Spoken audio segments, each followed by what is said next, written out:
அவருக்கு எந்த personal life பத்தி எங்களுக்கு தேவை கிடையாது. எங்க அண்ணன் கண்டிப்பா வருவாரு. மத்தவங்க எல்லாரும் கம்பேர் பண்ணும்போது எங்க அண்ணன் பயங்கரமான ஆளு.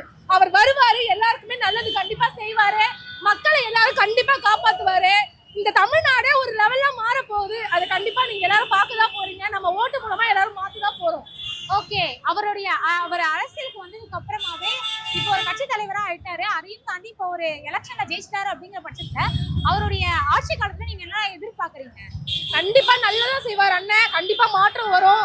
அண்ணனோட வேற லெவலா இருக்கும். அண்ணன் வந்து செய்யற விதமே வேற லெவலா இருக்கும். நீங்க எல்லாம் பார்க்கதான் போறீங்க. இது வரைக்கும் தமிழ்நாட்டுல யாருமே செய்யாத லெவல்ல அண்ணனோட பர்ஃபார்மன்ஸ் இருக்கும். அதுக்கு மாற்றமே இல்ல. கண்டிப்பா நடக்கும். ப்ரோ சத்தியமா சொல்றேன், நினைக்கவே முடியாத கூட்டம்னா வேற எந்த கட்சியில சத்தியமா சொல்றேன்.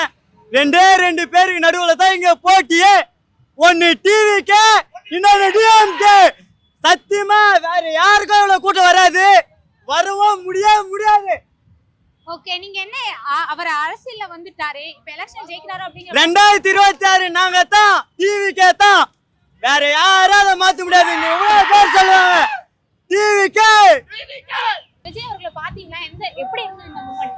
ப்ரோ செம்ம ஹாப்பிக்கா, ரொம்ப க்ளோஸ்ல நின்னு பார்த்துக்கிறோம்.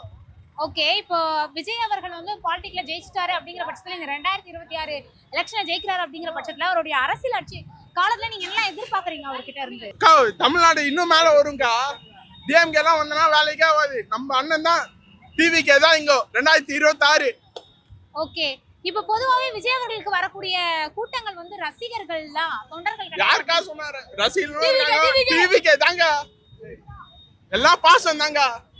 மத்த ஆட்சிலாம் காசு கொடுத்து வரானுங்க. இந்த ஆட்சி காசு எல்லாமே சிங்கமா வருவாங்க. அதாங்க டிவிகே.